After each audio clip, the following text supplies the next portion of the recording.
Welcome to another episode of Dr. James Beckett's Sports Card Insights. I'm here with Tim Getsch, the founder and what do you want to be, the CEO of ComC, formerly known as Check Out My Cards. Been around for 10 plus years. I'm a customer of the service and enjoy it. I also have other outstanding sponsors. Just to briefly name those, Beckett Media has been there from the beginning, and my successor entity from Beckett Publications when I had it, BGS, BAS, Burbank Sports Cards, Mike's Stadium Sports Cards, Heritage Auctions, Huggins and Scott Auctions, and Panini Tops and Upper Deck. I thank our sponsors. I hope you will too.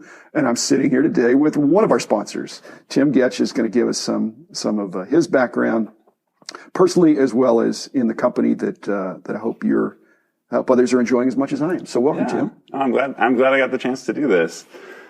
So when I started first opening trading cards was in '86. The first time I saw a trading card, knew what it was, 86 Tops. I got them as a reward for memorizing Bible verses. Right. And I remember... Was that in church or by your parents? It was actually part of like a Wednesday night kids program. Awana? I don't remember what it's called, Cool. but something like that. Yeah, just the neighborhood church. And I remember finding a price guide. It was not a Beckett. I don't even remember what price guide it was, but they had the Lenny Dykstra listed as a $2 card. And I was blown away.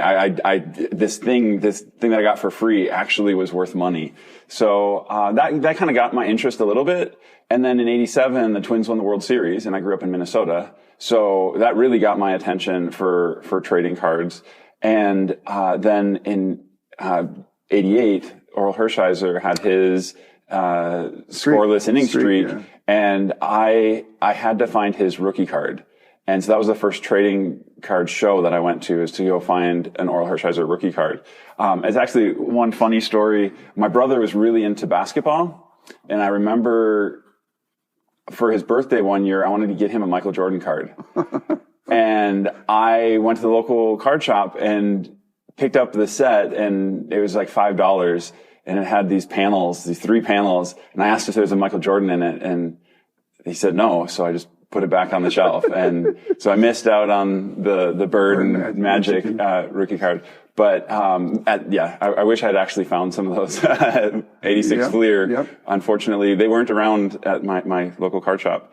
But that once I kind of saw the card shows, and I saw some even kids my age setting up at card shows, the wheels started turning, and I wanted to figure out how to make money selling trading cards. So I would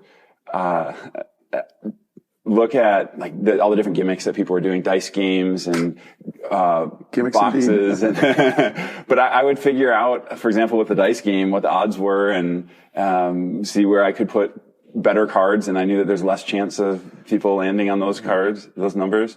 And that's statute of limitations on that activity. Yeah. Well, that's cool. Yeah. Were you always interested in the business aspects and because we share the distinction of being involved in this hobby from with pricing and cataloging. Yeah. We've both done that. And so I came at it probably initially more from the cataloging, but also the pricing. Were you mainly pricing, and then the cataloging has been a necessary part of it? Or when you were interested in Hershiser, did you only want his rookie card, or were you interested in all the other cards that might be out there? I ended up collecting any Hershiser I could find, and fortunately back then there weren't a million kinds to look for. But I would look for all the obscure food issue and all the different. Basically, I would look at the Oral Hershisers listed in Beckett and see if I could go find them. At some point, you figured out there was a price guide that would be reliable. That had a brand. Okay. No, and that was sooner or later. My only subscription to any kind of a magazine as a kid was to Beckett. I paid out of my lawn mowing money for a subscription to Beckett. I was not a fan of reading, but I love statistics. I would look at the box scores in the newspaper. I would get the Beckett magazines open to the middle, go through the price guide. Occasionally I'd look at some of the articles. Typically it would be like the hot list, anything with numbers. So did you get into programming early as well? Funny question. That's actually, one of the things that my dad encouraged me to do when I was growing up. We had computers around and everybody wanted to play games, and my dad really wanted me to learn how to use the computer practically. So there's a period where if I wanted to play an hour of video game, I had to do these, it was like kids programming lessons. So that got me interested in programming. What language? It was basic at the time, yeah. And then when I got a chance to take some programming classes, I fell in love with programming. And the very first program that I wrote was to help put sets together. So the way that the program worked, it really simple. You would just type in the number on the back of the card, and it would beep once if it's the first time it saw that card, twice if it's the second time, three times if it's the third time. So I listened for the beep, and then I put it in a pile. And then once the set was completed, it would like beep multiple times. So then I knew I had a complete set. And so I could go through several boxes, and I didn't have to actually physically sort it. Yeah. You just type in. Yeah. Okay. Very interesting. I'm not sure that's very practical, but, you know, I did, of course, I didn't have personal computers when I was a kid, but I, you know, kind of got into the programming stuff, certainly not at your level, but there's just certain things where if you can program it, it will save you a lot of time and make the data come alive. So we're both data guys, and we're both card guys. What got you going to start ComC? So I had left the trading card industry when I was going to college and didn't have any money. And then after working at Microsoft for a few years, I had a break between product cycles, and I decided to go see what was going on with my childhood hobby. Really? And for a brief moment there, I was crushed that all these things that I spent so much money on were not worth the same that they were when I was a kid. And then I realized I had money and these were cheap, so I could buy them all and get all the stuff that I had dreamed of getting as a kid. So I quickly realized some of the changes in the industry, how almost everything had moved online. And then with eBay. This is like 11 years ago? This is like 2003. Oh. So like 16 years ago. 16 years ago. Yeah, I was. So you were percolating for a while before you started. Yeah, I started thinking about what would happen, like how ComC would work probably 4 or 5 years before actually launching it. You realize I was thinking about that at that same time, but I was on the road to becoming a lame duck as I sold the company. But on the other hand, it was you did an excellent job of that. I just think it probably needed to be not coming from an established company that had other things to other income streams to protect. Yeah. So really happy that you did that, and you've got a good team now. So did that come about like we did, where you're just hiring people right and left and hoping you can have some cohesion when you're doing something that's never been done? Yeah, there definitely has been a lot of spikes where we needed to hire people very quickly. There's been times when we had focus on just building the team and making sure they're trained. We're doing a lot of things that no one's done before, so it's not like we can just go hire people that are familiar with whatever system.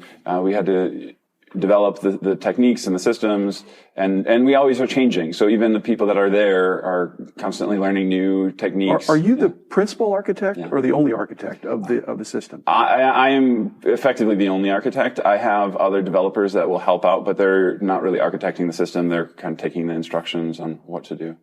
That said, many people give input into what we're doing. Including me. Yeah. Customers and employees will give really great ideas, and then I'll take time to figure out how to fit those in to what we do. Are you, where are you on the delegation curve? I think I was slow to delegate, and I realize now some of the great blessings in my life, in my corporate life, came. I was doing great when it was me, myself, and I. But the definition of great was very small when I started bringing together a really wonderful team. Things really fully blossomed. Have you found that to be true? Definitely. There are many things that I'm very glad that I delegated, and there's some things that I've held on to, and the things that I've held on to are generally things that I really enjoy and things that I'm pretty good at. So a lot of the tech has stayed on my plate, but all the day-to-day operations, anything that I can train somebody else to do has pretty much been handed off. And the goal has been that I could go on a vacation, I could be gone for a month, and they're going to be fine. They have everything they need. They're not relying on me for any day-to-day things. But for maybe some new initiatives, some change of course, or some new functionality we want to offer, then I'm a critical part in building those new systems. I wonder if you're like this. This would be a statement about me. Let's see if it fits you. I basically don't think I got into this business with any great marketing insights. I basically felt like if I built a really good mousetrap, people would find a way to get there and use it. Are you more like that as well? I'm very much like that. In fact, that's why we named the site Check Out My Cards. I wanted to have nothing to do with sales and marketing. My goal was, instead of spending money on these things that I didn't know very well, I would put all of our energies into providing the best services possible so that our customers would tell their friends, go check out my cards. Well, and my that was the goal. Exactly. Yeah. And basically, how you know about that is not necessarily on customer acquisition. It's customer retention. You know, we rarely lost customers unless we lost them to aging out, which really meant turning 15 or something like that. These New York consultants, publishing consultants would come and say, you're losing these subscribers. What's the possible explanation? I said, well, they're going to high school. You got to send them more direct mail. Said, believe me, they're not looking for more mail. It's not like they missed their renewal notice. They're doing other things. But the beautiful thing, and we're recording this in Chicago, is that we've seen, I think that the hobby, the industry is trending up. And we're seeing a lot of lapsed collectors or former kid collectors who've come back, because this is a very dynamic hobby. And we're basically in a situation where if they left the industry and then they came back, there's still Beckett Beckett Media, there's still Beckett, but now there's ComC. And they have a chance to go to Beckett Marketplace and look at that. They have eBay, but ComC, they can see the exact condition of the card at a price that they can actually make an offer on in many cases, and it's on eBay as well. We're out of time, Tim. We're going to have to do this again. Enjoy your service. Appreciate what you're doing to make this hobby and industry more accessible, enjoyable, and actually financially rewarding for you, for me, and for many others. So thanks for your time, and we'll do it again. I appreciate it.